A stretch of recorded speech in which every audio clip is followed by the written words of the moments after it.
gas problem with the sound of the front engine. Here goes the chipper SS again. Another standard configuration. I'm Dan Johnson talking with James Wiebe of Ultralight Aircraft, and why do I feel like I know this, and yet why do I not quite feel like I know it? The reason you feel like you know it is because for about 8 years we manufactured and shipped a huge number of ultralight aircraft that had a passing resemblance to this one. Okay. We shut that down for a couple of years, and then after we had learned a whole bunch as to new manufacturing technologies, I brought every bit of what I've learned back into a brand new clean sheet ultralight or EAB design, which we call Chipper Single Seat. All right, okay, so Chipper is in this airplane too then? You betcha. And Chipper is the two-place airplane that James has made a lot of mileage out of recently using technologies like honeycombed aluminum, and these construction materials and technologies are at use in this aircraft? Yes, that's correct. Okay, tell me a little more about what you did to achieve that. Okay, so what we did, first of all, we focused on performance, cost, materials, and benefits. And in no particular order, what we wanted to do was to provide a way for someone to have a state-of-the-art small aircraft that took advantage of every material where we could cost justify what the cost was in its application. So for instance, the root ribs, which are under the highest stress loads from the fabric, are honeycomb aluminum. The interior ribs, where we're not so concerned about any sort of stresses. I see them here, yeah. Some made just go partially back and some go all the way back. They are made out of CNC Baltic birch. Oh, so is that right? Inexpensive and perfectly milled. They come out ready to install. I mean, you got to sand them, but they're ready to go. The airframe, this is a first for me. This is my first airplane that I've made with wood skin. This is thin Baltic birch, but the entire cage is aluminum tubing.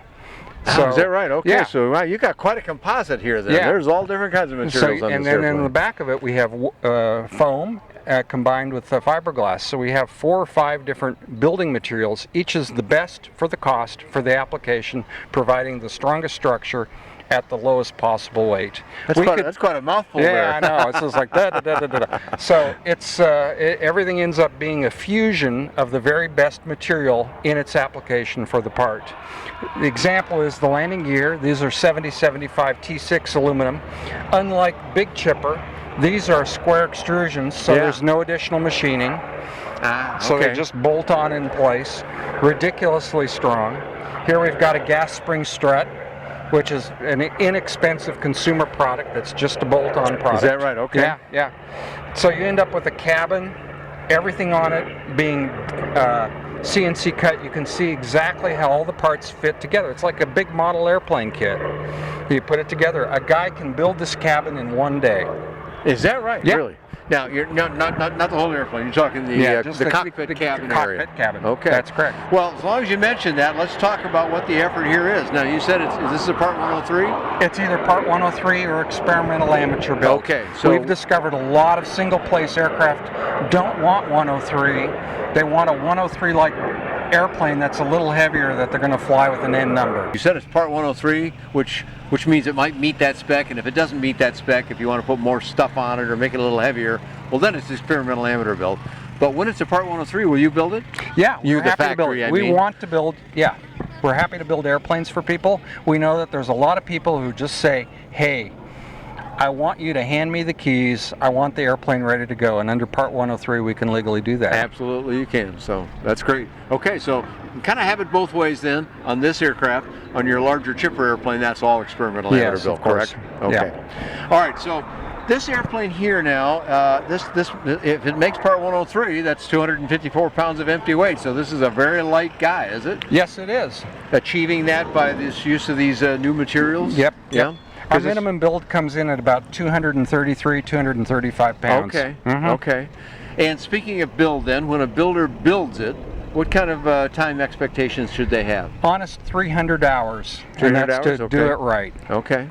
And can you assist them with that? How do you give them directions? Yes. Or how does that work? Yes, we had a guy come in today. He's like, I want to come to Wichita and I want to be in your, and we do have a build center in Wichita. You do, okay, so you will accommodate we have a separate, people. Yes, it's like, I just want you to be over my shoulder while I do the whole thing. I said, happy to do that.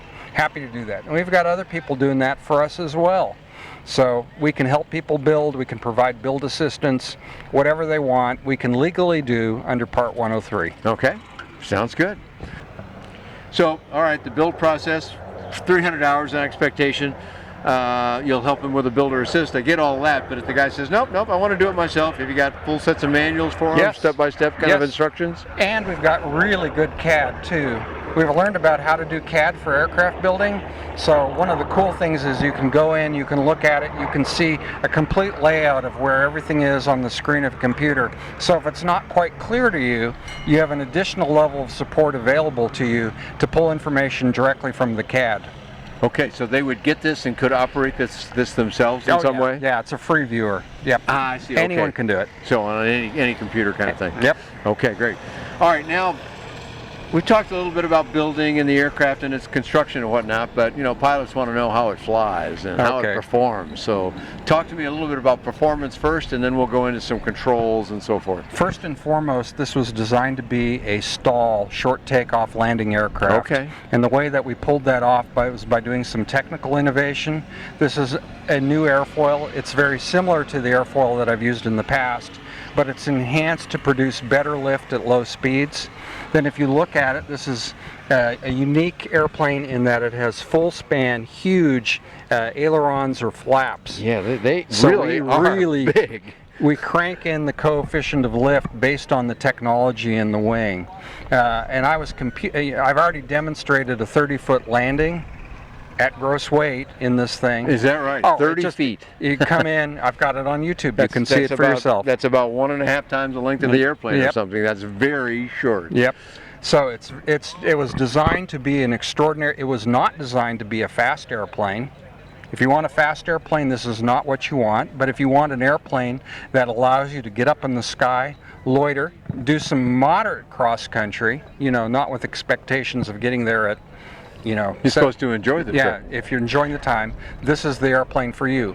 I also think that brings in a significant factor of safety, because it is you just go look at my videos, you can see that the approach and the landing speed is significantly different than other conventional aircraft that you've seen. Sure, it comes down to something everybody calls kinetic energy. Yep. And kinetic energy, when you're coming in and can land at 30 feet, means you're not going very fast. That's correct. Which means even if you blow it, it's not too bad. So I've been over the runway and I can just hold the nose up and I call it my VTOL landing, just hover over the runway until I reach the spot that I want to hit and I plop right down. Right down there, okay. So tell me a little bit about speeds and performance and stuff like that then. Okay, so first of all, the calculated stall speed's around 24. The actual stall speed, I think, is right around 26, 27. FAR 103 requires a 28. No big deal there. Performance, takeoff roll in the breeze that we have right now is about 50 feet. And the landing performance is, you know, roughly equivalent. Cruise speed is in the low 50s, unless you go with smaller tires. So I've got these big tires on there. Yeah, you got big guys on there. So if you put on smaller tires and fare the lift struts, it'll cruise right around 62, Part 103. I see, okay. And if you put on a 50 horsepower engine, then we expect that we would end up in the 70s, very low 70s on our speeds. All right, so quite a wide speed range actually for a lightweight aircraft. Now, I'm looking at the instrument panel here, and I kind of know where you're going to go with this. One instrument. So I see one thing. Yeah. Tell me a little bit about that. Okay, that's our Radiant multifunction. That's actually a 3-in-1. I've got airspeed, altitude, and VSI all in one. And then pretty much all you need in a Part 103. Yep. And below it, I've got the water temperature for the Pellini water-cooled engine and an RPM gauge. And I also have a time meter. That's kind of a lot of gauges. Yeah. Not so much. That's a great segue to the engine then. Tell me a little bit about power plant. Sure. My favorite power plant for ultralights is a Pellini Thor 250. It's got several advantages going for it. First of all, reputation in the market for both power and reliability is excellent. I've personally sold around 45 of these. Is that right? Water cooled. so it stays cool. Gear reduction, so there's no belts to replace. Internally counterbalanced, so it's smooth. Excellent power fuel consumption. I cruise at 2.1 gallons per hour. Is that how much fuel do you carry? 5 gallons. 5 gallons, so part Unless 103 you're capable. EAB, then you do whatever you want. And you can have whatever you like then, okay. All right, James, well, I'm kind of out of questions, but you know what?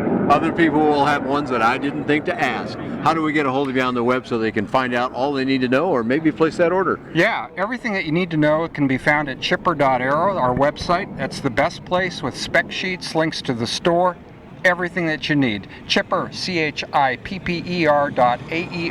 chipper.aero. Okay, and since I mentioned your instrument, tell me that web address as well. Sure. That one's a little tougher, radiantinstruments.com. Radiant, like the shining sun, instruments.com. Okay, there you go. So now you can pretty much got all the information you need there. I've reported on all of James's airplanes over the years and many others in the affordable aviation space. You can find all that on buydanjohnson.com. Thanks for joining James and myself here at Sun and Fun.